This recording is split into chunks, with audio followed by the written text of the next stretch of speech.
Welcome to Visualize, the podcast where collaboration fuels change. I'm your host, Chris Baker, and each week we'll explore incredible connections between nonprofits, businesses, and the community. This is a space where we highlight inspiring partnerships, uncover strategies for creating meaningful impact, and share stories that show how working together can make all the difference. Whether you're a nonprofit leader, a business owner, or someone just passionate about building connections, this podcast is for you. Is your brain fried? Did I fry? I fried Chris's brain. I'm so sorry. I'm gonna sip on my champagne now.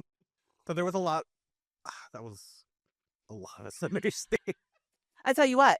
How about you tell me? Tell me what. What have you seen in across our Broward County world when it comes to collaboration? Being that you have been touching a ton of nonprofits with your video work, what have you seen being done the best? So one of the things that I've seen being done the best specifically is one of the things that you kind of mentioned was that roundtable. Mm-hmm. And that I really feel Healthy Mothers, Healthy Babies has really brought that to the front. Are you in my brain? Yeah. They were the live there, like right next to, the bird that they're going to get your head. Fine. I'm sorry. I literally, no, for real.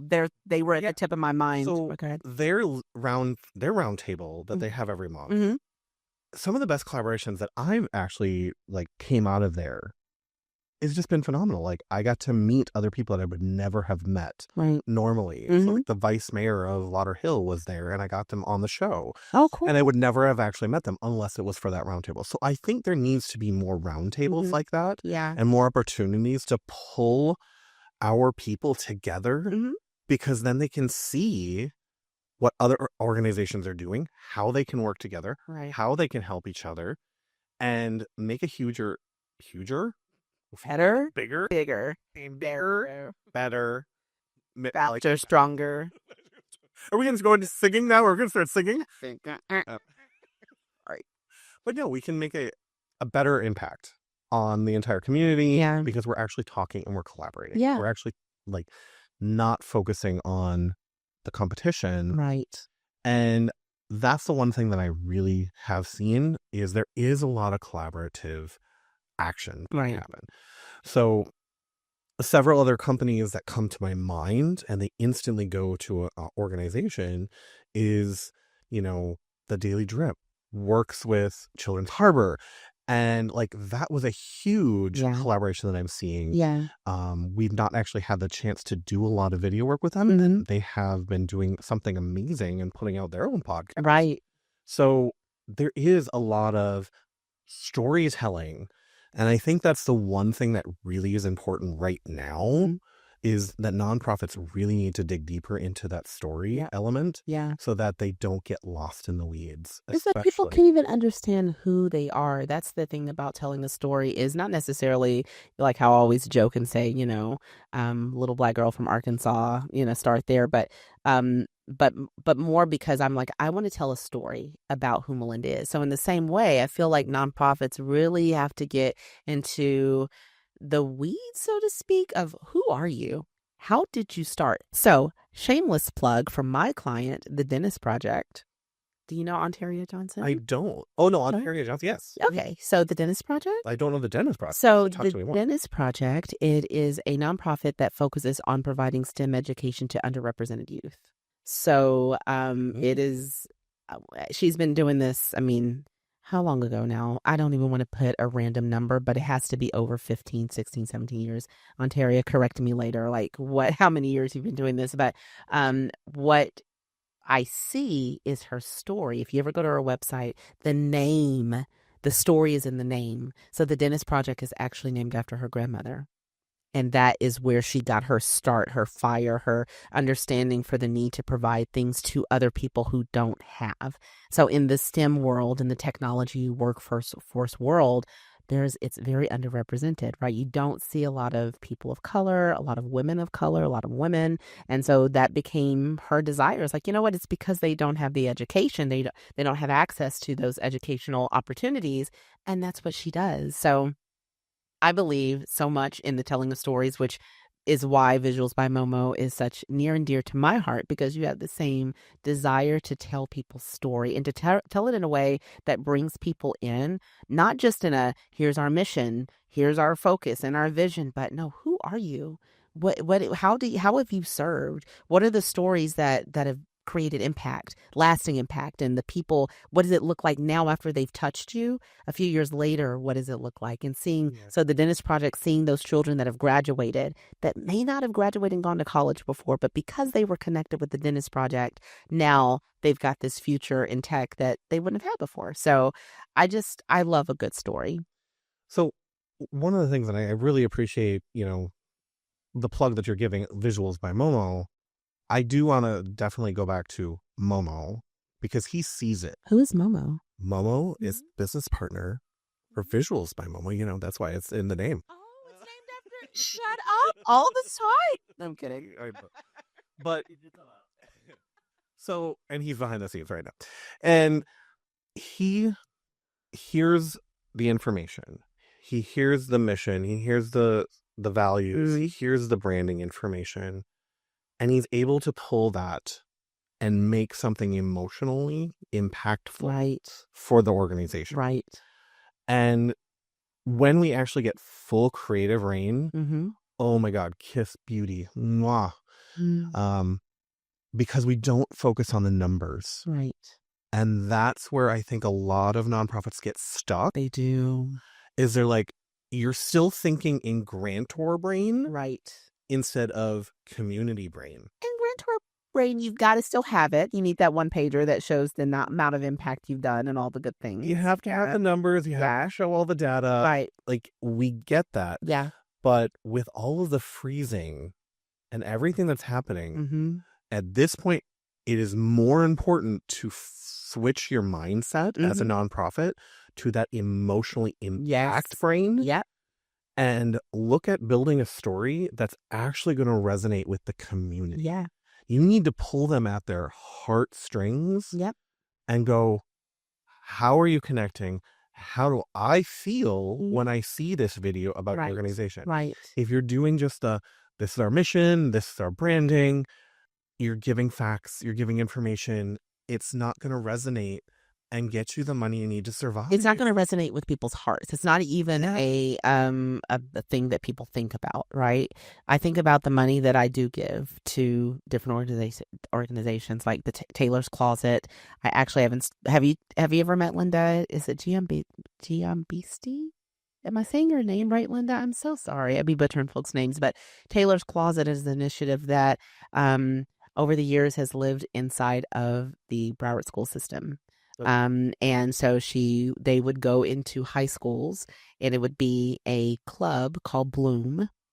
And in the club called Bloom, then girls could actually participate in a program that they had there. And then they had a Bloom bus that would go out to the school filled with clothes and accessories. Okay, cool.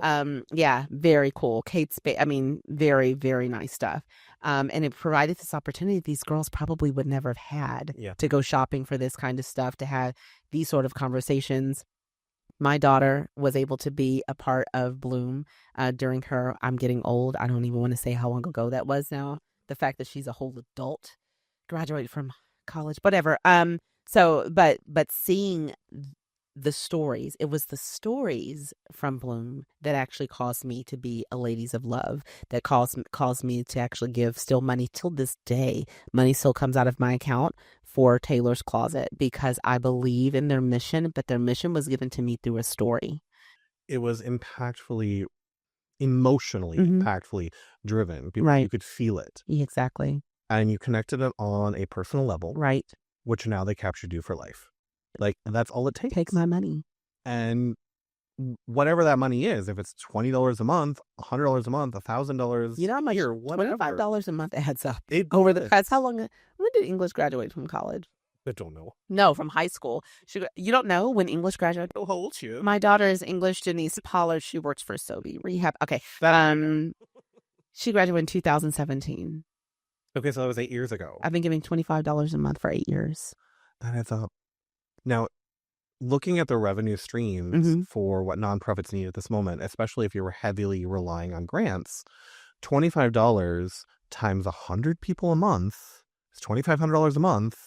And then you add that up consistently for 8 years. And that's just one initiative. Wow. That's just monthly donors. That's not talking about your other fundraising initiatives. That's not talking about other outside grants, corporate grants and corporate right. All those other pieces. Yeah. It is so important. And so because I do brand development and because my clients have also been nonprofits, I am always trying to help my nonprofits think outside of the box when it comes to the money. A lot of nonprofits have relied heavily on writing grants, right? Federal grants, all of those things.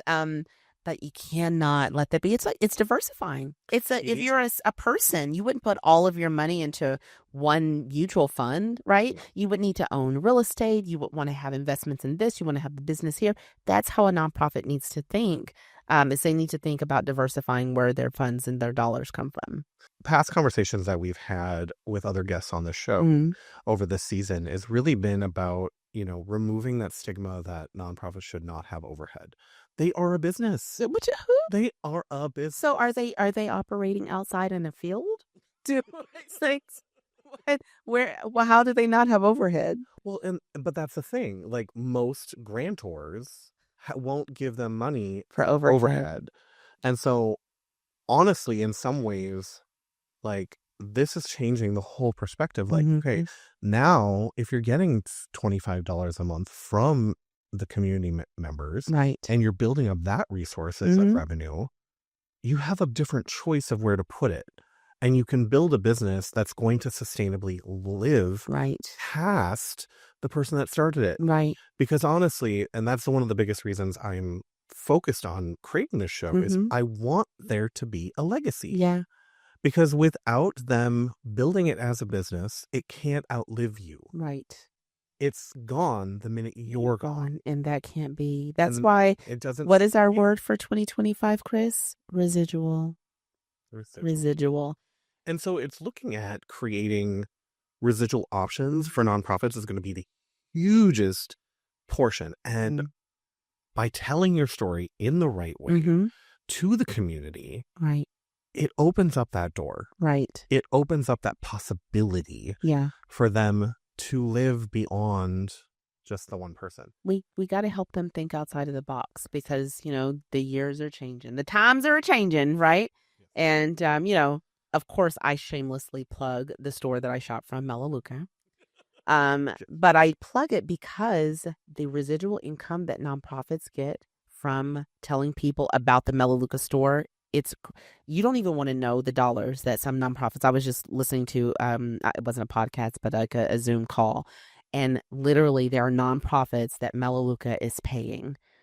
This is not multi-level marketing, people. This is literal residual income that nonprofits are making, not just people doing it as a business. So it's one of those people don't know about it, so they can't know about it if someone doesn't tell them. So I'm here to tell people, guys, there is a little secret called Melaleuca. It is a store that people shop from that you can get residual income, and nonprofits are making residual income from a store. Walmart is not paying people residual incomes. They have some grants, I'm sure. They do have some grants. But they don't have any residual incomes for a nonprofit. Target has grants, but they do not have residual income. This store, which by the way was voted one of the most trusted stores by USA Today this past month, gives residual incomes to nonprofits. No, that's very impactful as a way to look at different ways to get revenue. So, yeah, that's very, very important in this day and age. If you want your nonprofit to survive, what are you doing to change some of these revenue streams? So that you can continue. Right. I do know, going back to the collaboration effort, I do know of other nonprofits that have been reaching out because they have been heavy reliant on grants. And they're looking to make sure that their constituents and the people that need their, support are getting support from other nonprofits that were not as heavy on the grant reliance. Right. So that they can continue what they're doing, but they might just have to do it at a smaller scale at the moment. Yeah. But there is opportunities for different nonprofits to combine their efforts. Yes, right. And that opportunity is where I think the future is going. I love how you did that. We went into the weeds talking about residual income and grants, but you brought it back to collaboration and how collaboration actually impacts It does. the monies that are coming into your organization by putting your brains together, your powers together. How much more can you do? Your little $10 and your little $10. Let's put them together. It's $20. What are we doing with the $20 now that impacts the same population that maybe we both serve or that complement one another? So that was very good, Christopher. Oh, not Chris Bay. It's Chris. I don't know why I always try to give him a long version of a name. She likes the long names. I love long things. So, as we wrap up the end of season 2, I'm going to ask you one final question. Yes, sir. Then I want to ask me the same question. Ooh, okay. Twist this a little bit. Let me take a sip for this. What is the legacy that you personally want to leave for future generations? My legacy is value. My legacy is that everyone that came into contact with me got something. That I was never looking to get something from anybody. That I'm a follower of Christ. Everything comes from my creator. So I don't need anything from anyone else. So my goal, my legacy is value, that other people will always get something from you when they're in contact with you. Nice. Okay. What legacy would you like to leave, Chris Baker? My legacy, and I had to think about this a little bit. I want everybody that's ever been in contact with me to know that they felt safe and heard. Safe and heard. I feel like that's not something that's currently out there enough with social media and everything that's going on. We get so bombarded with everything. Right. And one of the energies, and I'm just blessed by higher power, God, whomever we want to talk about. Thank you so much. They have given me the ability to make sure that anybody that comes in contact with me, they feel safe and that they can tell their story without feeling that they're burdening someone. I literally just had this a few days ago where this individual came to me and just started like telling me everything that was happening with her family, her friends. And I'm like, I just met you and I love you. And I'm here to support you. And she's like, I normally never do this. And I said, don't worry. This is part of my gift and I'm okay with this. Right. I'm here for you. Let it out and know that you're supported. Yeah. And she felt heard. She felt seen and she felt comforted. And I had this amazing picture that I took of her and I sent it to her the next day.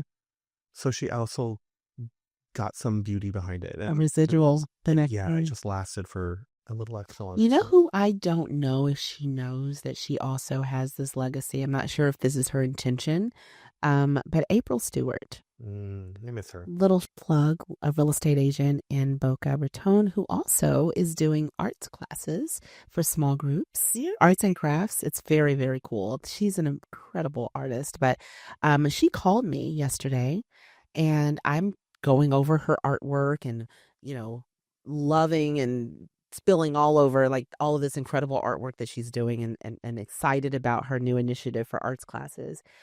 In that moment, though, I was actually going through a really hard time. I don't normally throw up on people, right? But somehow it's like she already knew. And in that moment, I felt safe and I felt heard. So when you said that, I'm like, oh yeah, I felt like that last night talking to April Stewart. And there are people who just have that gift that they're just able to do that, where you feel like you can tell them because you feel safe. No one's going to judge you in this space. No one's going to make you feel less than in this space. And then they're going to listen to you. And the power of being heard, you didn't do anything. You didn't provide a solution. None of that. You just listened and just make the person feel heard. It's powerful.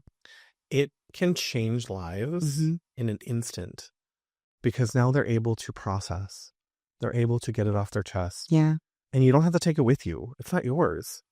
But you're giving them that space and that freedom to release what they need to release. Love in it. The universe. Love it. So we are going to do some breathing. Yes. And we're going to cheers to the beautiful ending of season 2 of Visual Eyes. Melinda, thank you so much for being on the show. Thank you, Chris. Cheers. Salut. Thank you for joining me on this episode of Visual Eyes. We hope that the inspiration and practical insights can help you foster stronger connections and meaningful change. Don't forget to subscribe, share the episode, and leave us a review. To learn more about Visuals by Momo and how we support collaboration and storytelling, visit visualsbymomo.com. A huge thank you to everyone out there listening. Until next time, remember, collaboration fuels change, and your connections can inspire the world.